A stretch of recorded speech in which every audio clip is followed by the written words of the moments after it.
Welcome to Procurement Doodles, the sketchbook guideline to Sri Lanka's procurement guideline.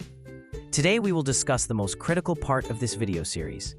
It is how to prepare a correct bid evaluation report, BER. Let's dive. Keep this in mind, friends. Once you get practical involvement with different financial thresholds and separate works and goods, you'll find that not all annexures and sub-steps may apply to your evaluation. This video series gives you the whole picture, so you can understand the full process and then make adjustments as you need, depending on the case. We will now discuss the most critical part of this video series, how to prepare a correct bid evaluation report. Let's dive. You've received the bids are opened. Now comes the most critical step in the entire procurement process, the bid evaluation report.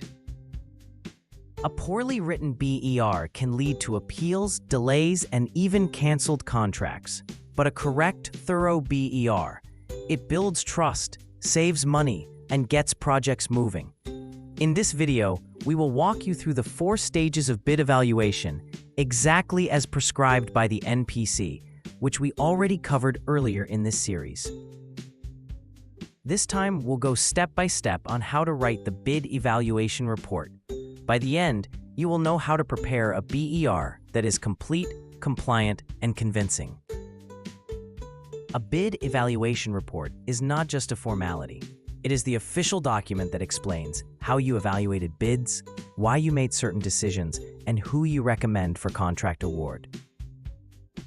Crucially, the BER must be based only on the criteria disclosed in the procurement documents, nothing else. Before you evaluate a single bid, you must collect everything. Stage 1 is all about preparation. As we discussed in a previous video, here's what to collect and where from. Procurement documents from the procurement entity, bid opening minutes, Annexure I, II, and III of Chapter 06, prepared by the bid opening committee. Pre-bid meeting records from the procurement entity. All original bids are from the procurement entity. Addendums, clarifications, and no conflict of interest declarations, procurement entity. Get every document in place before you start evaluating. Next, use Annexure I of Chapter 7 to create a basic data sheet. List the key facts: bid closing date, number of bids received, bid validity period, and evaluation criteria. After you complete a basic review of details received from PE, the Bid Evaluation Committee, BEC, prepares Annexure II, the record of bid or proposal openings. This annexure includes a comprehensive table that captures number of bids received, bid security amount for each bidder, total bid amount, any alternative bids, if permitted, deficiencies and shortcomings. All important points noted clearly, this table becomes the single source of truth for what happened during bid opening and preliminary review. This becomes your roadmap. Without it, you're navigating blind. With it, every decision has a clear reference. Then we'll walk through the actual evaluation stages: eligibility, preliminary, technical, and financial, and show you exactly how to draft each section of the BER. Let's step into Stage 2, the preliminary examination of bids. Stage 2 has 2 steps. Step 1 is a pass-fail test. If a bid fails any of these 7 checks, it is rejected, no mercy. Here's what we check in Step 1. First, bidder eligibility. Are they eligible? Check for no valid CETA registration or if they're from a sanctioned country. Second, bid security. Check for the wrong amount, expired date, and incorrect format. It must be unconditional, on demand, irrevocable, and not encashable. Third, legality of the bid. Is the bidder blacklisted? Have they submitted multiple bids? Fourth, form of bid. Is it signed by an authorized person? Is the power of attorney missing? Fifth, supporting documents.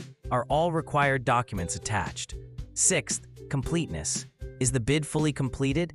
Seventh, conditional bids. Are there any conditions attached to the bid? For more detail on Step 1, you can check our previous video to refresh your insight.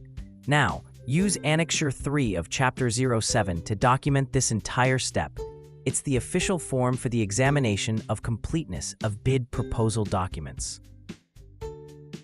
Now we move to Step 2 of Stage 2, checking the commercial and technical substantial responsiveness of the bids. This is where you look for deviations, commercial and technical. You will classify them as major, minor, or debatable. First, check commercial requirements. 1. Bid validity period compliance. 2.